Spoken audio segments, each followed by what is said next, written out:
Hello friends, आज हम तापमान में परिवर्तन और आर्द्रता के बारे में जानेंगे। तो स्टार्ट करते हैं आज का डिस्कशन। वायुमंडल के संदर्भ में समतापी और रुद्रोष्म तापीय परिवर्तन महत्वपूर्ण है, क्योंकि यह हवा के तापमान और दबाव में बदलाव को समझने में मदद करते हैं। ये प्रक्रियाएं मौसम विज्ञान और वायुमंडलीय गतिशीलता के अध्ययन में उपयोगी होती है। आइए इन्हें हम विस्तार से समझते हैं। सबसे पहले हम देखेंगे समतापी परिवर्तन, डायबेटिक प्रोसेस। समतापी प्रक्रियाओं में वायुमंडलीय हवा और उसके आसपास के वातावरण के बीच ताप का आदान प्रदान होता है। जब वायुमंडलीय हवा ऊपरी स्तरों से या धरातल से ताप ग्रहण करती है या उसे छोड़ती है, तो यह समतापी प्रक्रिया होती है। ये तब होता है जब सूर्य से आने वाली ऊष्मा धरती को गर्म करती है और धरती उस ऊष्मा को वायुमंडल में वापस छोड़ती है। उदाहरण अगर हम देखें, तो धूप के दौरान दिन में धरती की सतह गर्म हो जाती है और इसके संपर्क में आने वाली हवा भी गर्म हो जाती है। यह समतापी प्रक्रिया है, क्योंकि ऊष्मा का लेन देन धरती और हवा के बीच हो रहा है। रात में धरती से ऊष्मा विकिरित हो जाती है और सतह के पास हवा ठंडी हो जाती है ना। इसमें मतलब दो तंत्र कार्य करते हैं, एक तो हवा है ना, और दूसरा वातावरण है ना। हवा ये जिसे हम बोलते हैं है ना, सतह है ना, पृथ्वी की जो सतह होती है ना। तो इसमें एक खुले तंत्र की तरह दो चीजें कार्य करती है। दूसरा आता है हमारा रुद्रोष्म परिवर्तन। रुद्रोष्म प्रक्रिया में वायुमंडलीय हवा का तापमान तब बदलता है जब वो ऊंचाई पर ऊपर उठती है या नीचे आती है, लेकिन इस प्रक्रिया में बाहरी वातावरण से कोई आदान प्रदान नहीं होता है। जब हवा का कोई समूह ऊपर उठता है, तो उसका दबाव घटता है और वो फैलता है। इस फैलने की प्रक्रिया में वो ठंडा हो जाता है। इसे रुद्रोष्म ठंडक, एडियाबेटिक कूलिंग कहते हैं। इसके विपरीत जब हवा नीचे आती है, तो दबाव बढ़ने पर वो संकुचित हो जाती है, वो गर्म हो जाती है। इसे रुद्रोष्म गर्मी या एडियाबेटिक हीटिंग कहते हैं। उदाहरण अगर हम देखें, जब हवा ऊपर की ओर उठती है, तो वो ठंडी हो जाती है, क्योंकि वो फैलती है और इसका तापमान गिरता है बिना किसी बाहरी ताप के हस्तक्षेप के, है ना। इसके विपरीत हवा का नीचे गिरना उसे गर्म करता है, जैसे पहाड़ियों के नीचे आने वाली हवा गर्म हो जाती है। इसे पोहन इफेक्ट भी कहते हैं, है ना। तो ये पूरा रुद्रोष्म परिवर्तन है। अब वायुमंडलीय प्रक्रिया में रुद्रोष्म और समतापी परिवर्तनों के क्या प्रभाव होते हैं। रुद्रोष्म परिवर्तन मौसम के निर्माण में महत्वपूर्ण भूमिका निभाते हैं। रुद्रोष्म ठंडक के कारण बादल बनते हैं, क्योंकि जब हवा ऊपर उठती है और ठंडी होती है, तो इसमें निहित जलवाष्प संघनित होकर बादल का रूप ले लेता है। इस प्रकार यह वर्षा और अन्य मौसम संबंधी घटनाओं को प्रभावित करता है। समतापी परिवर्तन वायुमंडल के तापमान में दैनिक और मौसमी उतार चढ़ाव के लिए जिम्मेदार होते हैं। जैसे दिन में धरती से ऊष्मा ग्रहण कर हवा गर्म हो जाती है और रात में ठंडी हो जाती है। अगर इसका हम सारांश देखें, तो वायुमंडल में समतापी प्रक्रिया तब होती है जब हवा बाहरी स्रोतों से ताप ग्रहण करती है या छोड़ती है, जैसे सूर्य से ऊर्जा ग्रहण करना या धरती की सतह से ऊष्मा का विकिरण होना। दूसरा, रुद्रोष्म प्रक्रिया तब होती है जब हवा का तापमान उसकी ऊंचाई में बदलाव के कारण बदलता है बिना किसी बाहरी ताप के हस्तक्षेप के। ये ऊंचाई पर हवा के उठने या गिरने के कारण होता है, जिससे ठंडक या गर्मी उत्पन्न होती है। अब हम दूसरे टॉपिक को देखेंगे, आर्द्रता। सबसे पहले देखेंगे वायुमंडलीय आर्द्रता क्या होती है, एटमॉस्फेरिक ह्यूमिडिटी। वायुमंडल में मौजूद जलवाष्प की मात्रा को, है ना, संदर्भित करते हैं। किसको? वायुमंडल में मौजूद जलवाष्प की मात्रा को संदर्भित करती है वायुमंडलीय आर्द्रता। ये जलवाष्प हवा में गैस के रूप में पाया जाता है और इसका मौसम और तापमान पर बड़ा प्रभाव होता है। आर्द्रता की विभिन्न माप इकाइयां और प्रकार होते हैं, जिनका उपयोग वायुमंडलीय स्थितियों को समझने में किया जाता है।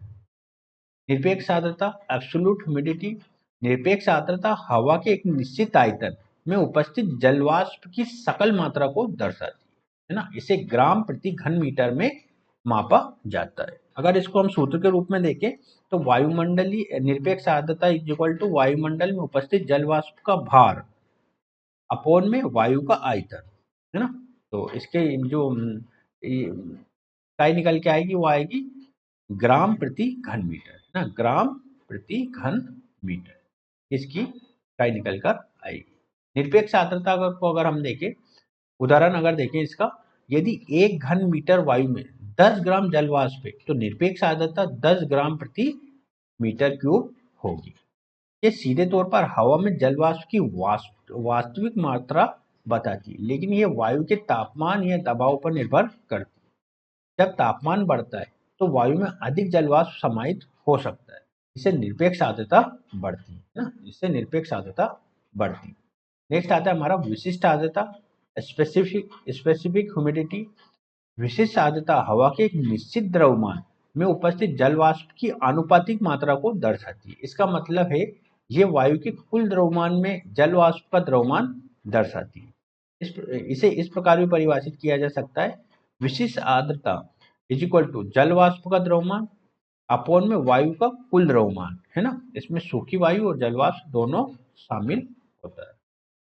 ग्राम प्रति किलोग्राम, है ना, ग्राम प्रति किलोग्राम में मापा जाता है, यानी कुल वायु के द्रव्यमान में कितने ग्राम जल वाष्प है। ये माप अक्सर वायुमंडलीय शोध में उपयोग की जाती है, क्योंकि ये दबाव और तापमान से प्रभावित नहीं होती और स्थिर रहती है ना, विशिष्ट आर्द्रता। अब आता है हमारा सबसे महत्वपूर्ण सापेक्ष आर्द्रता, इसे रिलेटिव ह्यूमिडिटी भी कहते हैं। सापेक्ष आर्द्रता हवा में उपस्थित जल वाष्प की मात्रा और उसकी अधिकतम संभव मात्रा, है ना, जो वायु एक निश्चित तापमान पर धारण कर सकती है के अनुपात को दर्शाती है। इसे प्रतिशत में व्यक्त किया जाता है। अर्थात क्या कहना चाहते हैं, सापेक्ष आर्द्रता हवा में उपस्थित जल वाष्प की मात्रा को उसकी अधिकतम संभव मात्रा के अनुपात को दर्शाती है ना। सापेक्ष आर्द्रता का अगर हम फार्मूला देखें तो वर्तमान जल वाष्प की मात्रा डिवाइड बाई वायु में समाहित हो सकने वाली अधिकतम जल वाष्प की मात्रा इंटू 100, तो ये सापेक्ष आर्द्रता कहलाती है ना। जब सापेक्ष आर्द्रता 100% होती है तो इसका मतलब है कि वायु अपने अधिकतम जल वाष्प धारण करने की क्षमता तक पहुंच चुकी है और इसके बाद संघनन, है ना, कंडेंसेशन हो सकता है, जिससे बारिश या ओस बनने लगती है ना। जब हम बादल फॉर्मेशन के बारे में पढ़ेंगे और वर्षा की प्रक्रिया के बारे में जानेंगे तो सापेक्ष आर्द्रता का कॉन्सेप्ट वहां पे आपको पता होना चाहिए। उदाहरण के लिए देखते हैं, यदि किसी वायु के एक निश्चित तापमान पर वो 10 ग्राम जलवाष्प धारण कर सकता है और उसमें 5 ग्राम जलवाष्प है तो उसकी सापेक्ष आर्द्रता 50% होगी। अगर इसी में हम देख ले कि अगर जलवाष्प धारण करने की क्षमता 10 ग्राम है और उसमें अगर 10 ग्राम ही जलवाष्प है तो उसकी सापेक्ष आर्द्रता 100% है और वहां उसके बाद से प्रक्रिया अगर बढ़ती है आगे तो फिर वहां से कंडेंसेशन होने लगेगा, है ना। तो ये हम आगे वाले वीडियोस में देखेंगे कंडेंसेशन की प्रक्रिया।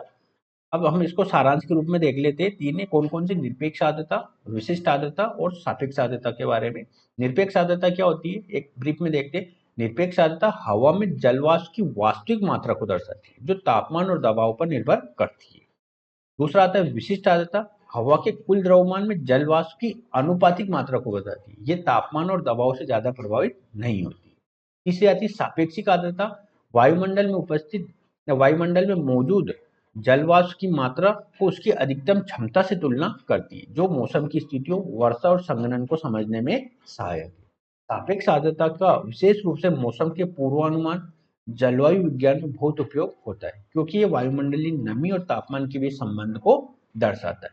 तो हमें यहाँ पे तीन चीजें मुख्य याद रखनी है, निरपेक्ष आर्द्रता, निरपेक्ष आर्द्रता, विशिष्ट आर्द्रता और सापेक्ष आर्द्रता में क्या मूलभूत अंतर है और सापेक्ष आर्द्रता किस प्रकार वायुमंडल में जो वर्षा होने वाली है या बहुत सारे जो तापमान से संबंधित प्रक्रियाएं होने वाली है उसके बारे में जलवायु विज्ञान के बारे में समझने में बहुत मदद करती है। तो आपको इस वाले वीडियो को अच्छे से समझना है, उसके बाद हम आगे की प्रोसेस के बारे में जानेंगे। तब तक के लिए नमस्कार।